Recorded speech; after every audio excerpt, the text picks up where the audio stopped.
Hello everyone, welcome to English video lecture. I am Professor Randir here. Friends, we are dealing a poem from section number 2. The poem name is 2.1 Song of the Open Road on the page number 93. The poem is very simple one written by Walt Whitman, a American writer. The central theme of this poem is to accept joy and sorrow in our life. Song of the Open Road. All of us experience happy and sad moments. When we are happy, we share our happiness. But when we are sad or depressed, we should have to remain positive. The positive attitude we have to follow in our life. Such a message is given by the poet by this poem. Okay. The title is very simple one, Song of the Open Road. बघा, तर ही पहिलीच poem आपण अभ्यासतोय section number 2 मधील, आणि या पोयमचा सर्व काही घटकाचा अभ्यास आता आपण करूया. So let start the ice breaker part on the page number 93. The very first question is asked here.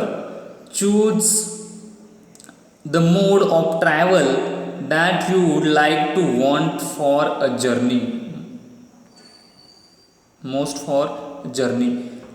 प्रवासासाठी एका माध्यमाची तुम्ही निवड करायची. मोड, ट्रॅव्हल मोड विचारलेला आहे आपल्याला, तर या ऑप्शनपैकी एकाची निवड आपण करूया. The options are here: airways, waterways, railways and roadways. These are the 4 options.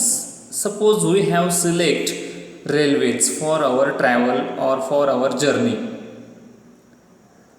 Give reason for your preference.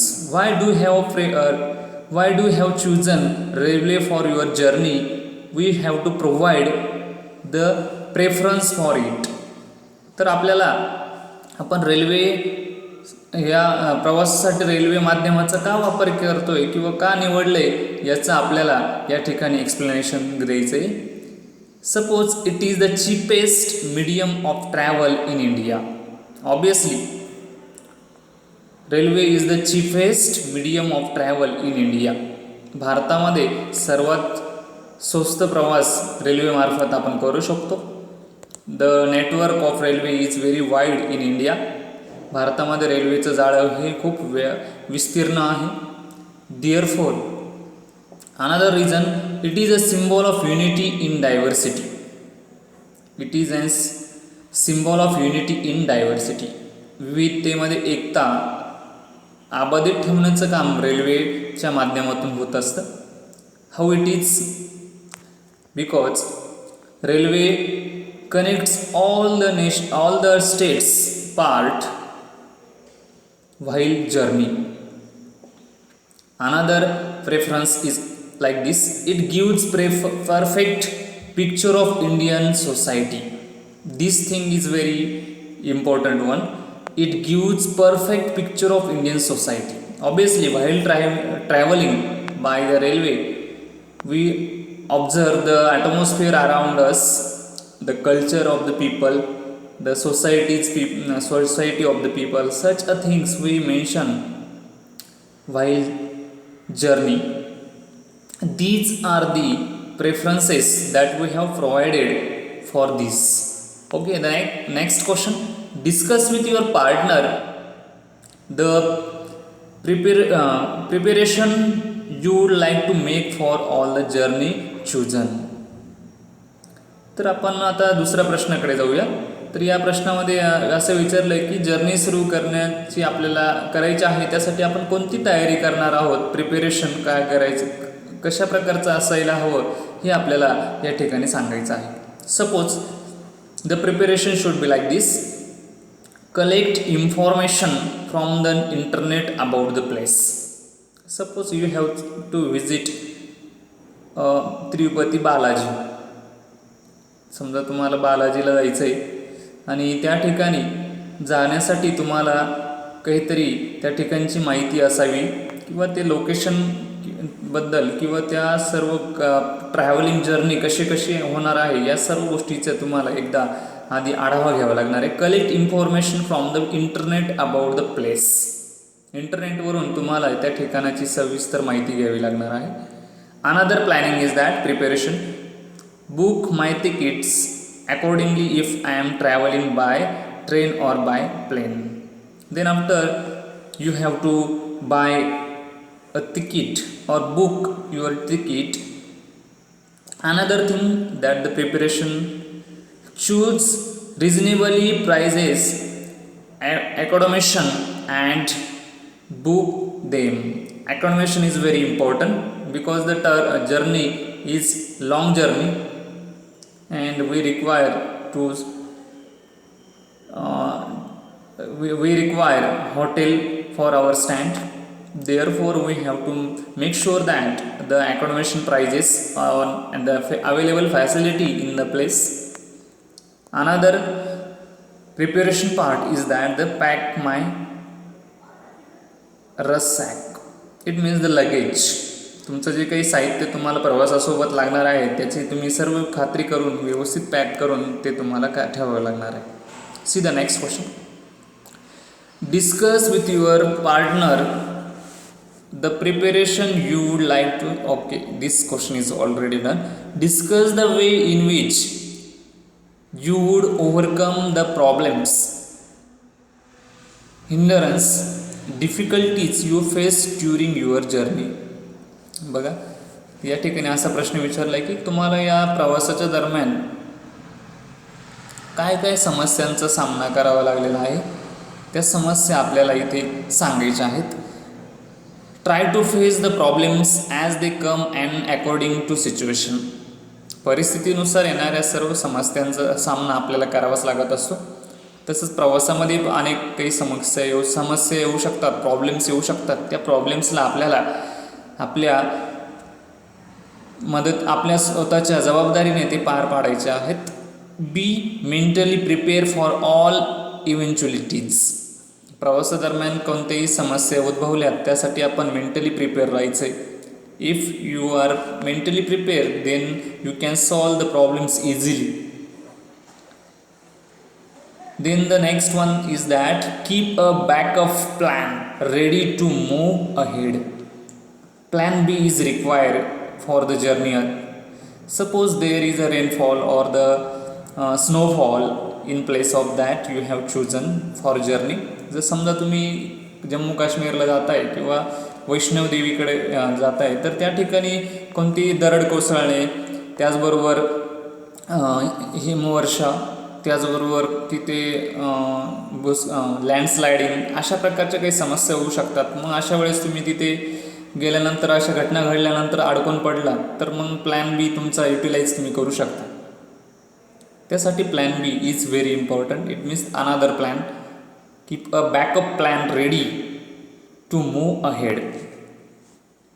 Another thing is that keep all emergency contact ready at hand. This thing is very important. Keep all emergency contacts ready at hand.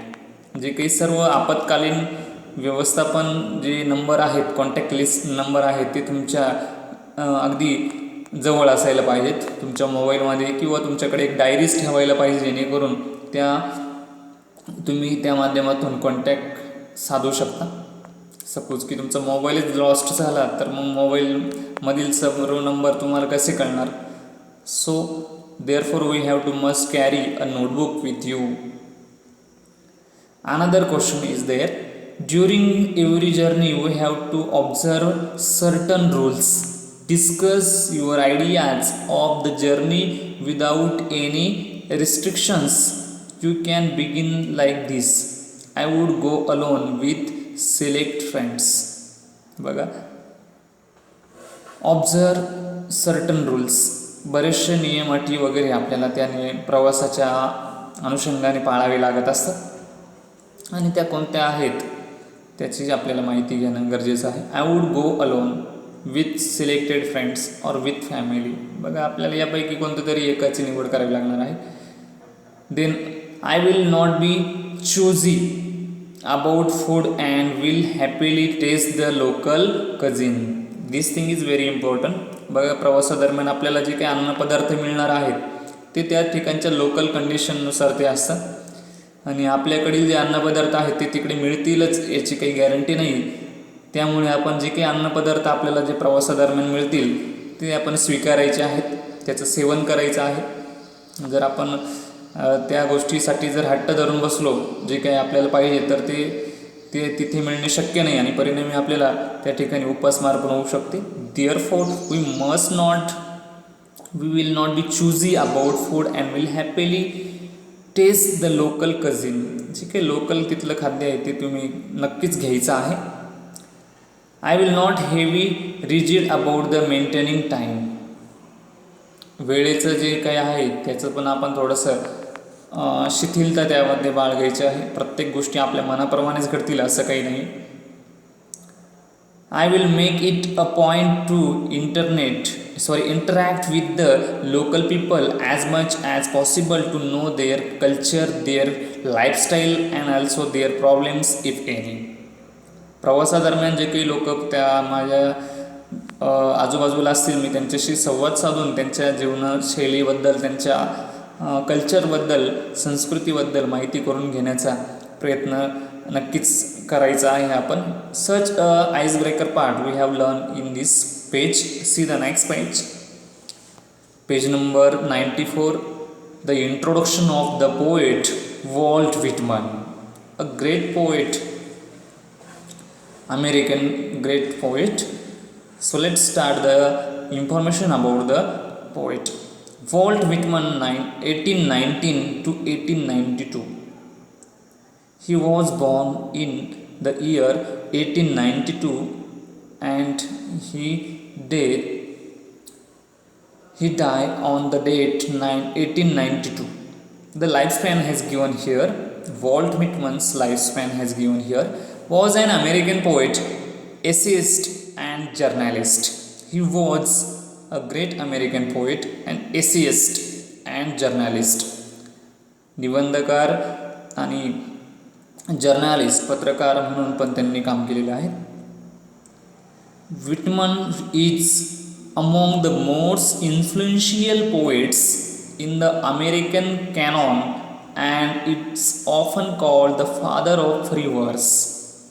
अमेरिकेतील साहित्यामधील एक मार्गदर्शक, महत्त्वाचे असे कवी म्हणून ज्याची ख्याती आहे आणि त्यांची ओळख त्यांना सामान्यपणे द फादर ऑफ फ्री वर्स म्हणून ओळखलं जातं. He called the father of free verse. What is free verse? Free verse is a one kind of poem. मुक्तछंद, मराठीमध्ये आपण त्याला मुक्तछंद असं म्हणतो. The concept I will discuss later. He grew up in Huntington in a family with difficult economic status. The family condition was not good of this person. He faced several problems in his childhood. His major work, Leaves of Grass, was published in July 1855. The famous work of this poet is Leaves of Grass, published in July 1855. His O Captain, My Captain, a poem written on the death of Abraham Lincoln, is widely popular. Then after he has written a great poem as a tribute to the great person Abraham Lincoln. The poem name is O Captain, My Captain. The section one of Song of the Open Road from Leaves of Grass. This poem has taken from the section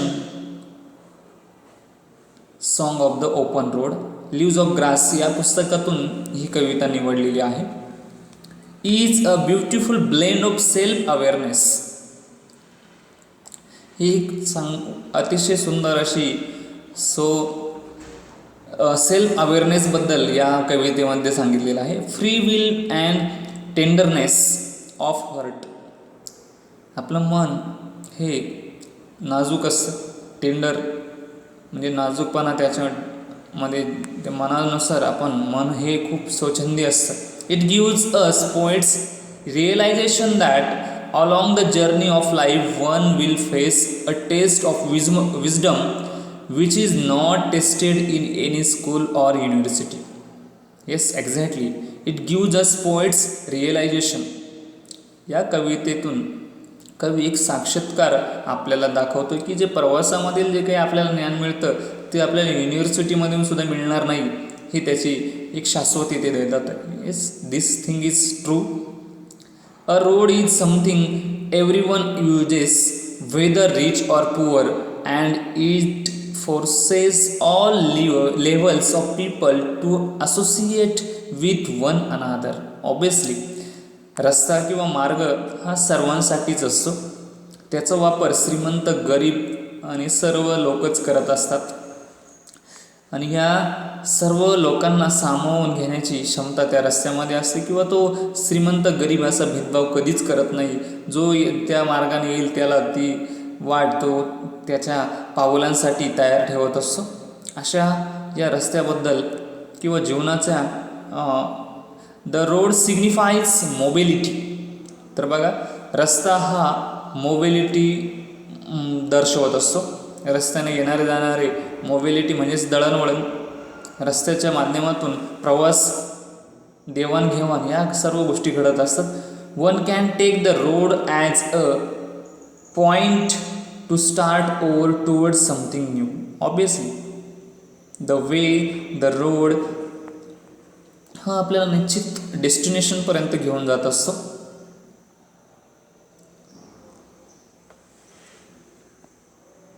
Whitman talks about the people and places. He argues against staying in one place for too long, although the hospitality may be true. बघा, Whitman talks about the people and places. लोकांबद्दल आणि ठिकाणांबद्दल या कवितेमध्ये सांगितलेलं आहे. त्याचबरोबर त्यांनी आवाहन पण केलं आहे की staying in one place for too long although the hospitality may be true. एका ठिकाणी आपल्याला जास्त काळ थांबायचं नाही. त्या ठिकाणी कितीही आपल्याला चांगल्या प्रकारची हॉस्पिटॅलिटी म्हणजेच पाहुणचार जरी झाला, पण आपण सतत मार्गक्रम करायचा आहे. आणि हेच जीवनामध्ये आपल्याला नक्कीच, जीवनही त्याच पद्धतीचं आहे असं या कवितेतून ते सांगतायत. So let's start the very first stanza of the poem 2.1 Song of the Open Road.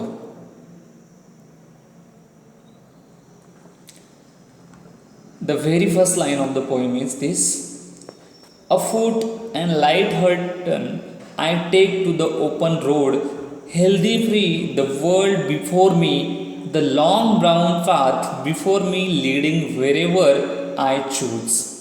Henceforth I ask not good fortune, I myself am good fortune. Henceforth I whimper no more, postpone no more, need nothing. Friends, this is a first stanza. The meaning of the very first line is very simple. Afoot and light-hearted I take to the open road. I take to the open road. This means the poem is in the voice of the poets ready to start on a journey. बघा, कवी त्याच्या प्रवासासाठी निघतोय आणि तो त्याच्याच आवाजामध्ये हे सर्व काही बोलून दाखवतो आहे. The poem is in the voice of the poet ready to start on a journey. प्रवासाला तो सुरुवात करतोय आणि या प्रवासाच्या सुरुवातीलाच त्याची मनातील जी काही सर्व मनातील जे भाव आहेत तो त्या ठिकाणी emotions expressing by the poet. Afoot afoot means हलक्या पावलाने. अफूट मीन्स अफूट, त्याचे जे पाऊल आहेत त्या पाऊलाने तो आता प्रवासाला निघालाय. And light hearted it means हलके पावलं, म्हणजेच की त्याच्या मनामध्ये तो आनंदित आहे. कोणत्याही प्रकारचं बर्डन नाही, त्याच्यावरती कोणत्याही प्रकारचा प्रेशर नाही आहे. अगदी मुक्त मनाने, अगदी सहजपणे तो प्रवासाला निघाले. Light hearted I take to the open road.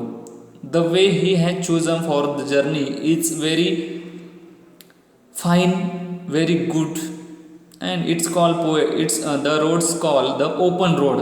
अगदी उघडा असा तो रस्ता आहे, म्हणजेच त्या रस्त्याने येणारे जाणारे जे लोक आहेत त्यांचं प्रमाण कमी आहे आणि दूरपर्यंत दिसून येतोय तो. In the form of dramatic monologue. In this poet has use a dramatic monologue.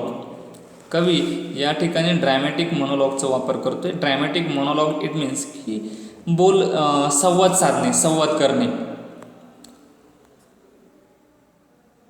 The speaker speaks about his readiness to begin his journey. कवी आपल्या प्रवासाच्या सुरुवातीची जी काही सुरुवातीला जी काही त्याची व्यथा आहे ती तो आपल्याला सांगतोय. He is open minded. कवी हा अगदी मन मोकळा आहे, त्याच्या मनामध्ये कोणत्याही प्रकारचं टेन्शन नाही आहे, अगदी सहजपणे तो त्या प्रवासाला निघाला आहे.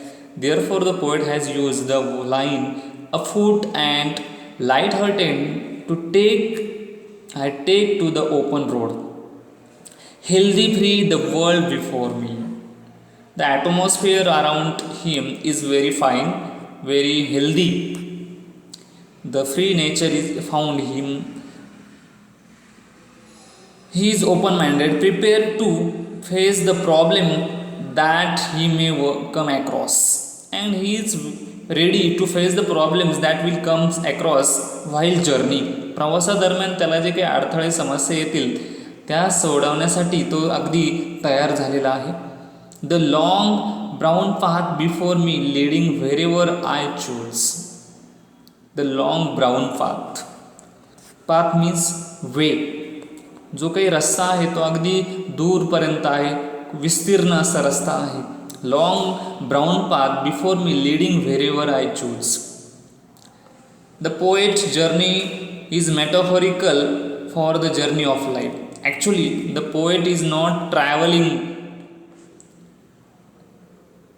The situation is about not traveling. It is a life that we have traveled.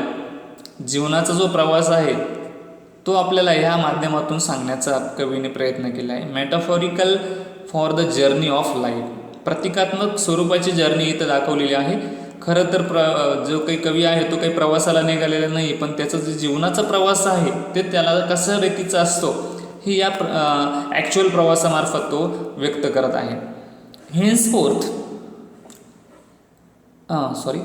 The long brown path before me leading wherever I choose. बघा, रस्ता हा विस्तीर्ण आहे आणि त्या रस्त्याच्या प्रवासाने तो निघालेला. जिथं रस्ता मला घेऊन जाईल तिथं जाण्यासाठी तो तयार झालेला आहे. जीवनाचंही तसंच असतं. जीवनामध्ये काय आपल्याला प्रसंग ओढवतील त्या सर्व परिस्थितीनुसार आपलं हे जीवन चालत असतं आणि जसं आपल्याला आपलं नशीब घेऊन जाईल तसं आपलं जीवन घडत असतं. Same way before me leading wherever I choose. Henceforth I ask not good fortune, I myself am good fortune. The poet is also confident that he has a freedom to choose his own path. Obviously, everyone has a freedom to choose the own path. प्रत्येकाला आपल्या जीवनाचा आनंद घेण्याचा, आपल्या जीवनातील सर्व गोष्टींचा ठरवण्याचा अधिकार आहे. It is a freedom given by the God to everyone. जीवनामध्ये काय करायचं या सर्वाचा गोष्टीचा अधिकार आपल्याला आहे स्वतःला. आणि कवी म्हणतोय की henceforth I ask not good fortune, I myself am good fortune. मला कोणत्याही प्रकारच्या गुड लकची गरज नाही, कारण की मी स्वतःच कसं आहे गुड फॉर्च्यून आहे असं कवी म्हणतो. He does not feel good luck must favor him. he will work hard and make his dream comes true. He is able to convert a good luck for him, and therefore he is not feel good luck from others. बाकीच्यांकडून त्याला good लक मिळण्याची काही अपेक्षा नाही. तो स्वतःच्या जोरावरती त्या सर्व गोष्टी परिस्थितीला सामोरं जाणार आहे. Henceforth I whimper no more. Whimper means make a series of low weak sad cries especially with fear and pain. बघा, विम्पर म्हणजेच की एक प्रकारचं आपण त्याला की जीवनामध्ये आपण खचून गेलो तर मग आपल्याला निराशा आली तर आपण त्या प्रकारचे भाव व्यक्त करत असतो.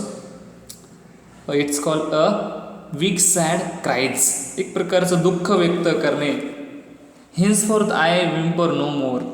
Actually he is good fortune. त्याच्यामुळे त्याला या जीवनामध्ये जे काही संकट येणार आहेत त्याला तो तोंड देऊन पुरून उरणार आहे आणि परिणामी त्याला यासारख्या समस्या कधीही भेडसवणार नाहीत असं त्याला वाटतंय. Postpone no more need nothing. And he will not postpone the situation or he will not leave the situation. तर बघा, he will work hard and make his dream comes true. It is then not a question of good luck or hard work. Good work तो करणार असल्या कारणामुळे त्याचं काम कठीण जरी असलं तरी ते सहजपणे त्याला साध्य होणार आहे असं कवीला पूर्णपणे खात्री वाटते. Friends, in this way we have learned the half part of this poem. In next lecture we will learn the remaining part of this poem. Still you have to watch this video at home and also reply in comments write your seat number and name also in comment box. Thank you once again.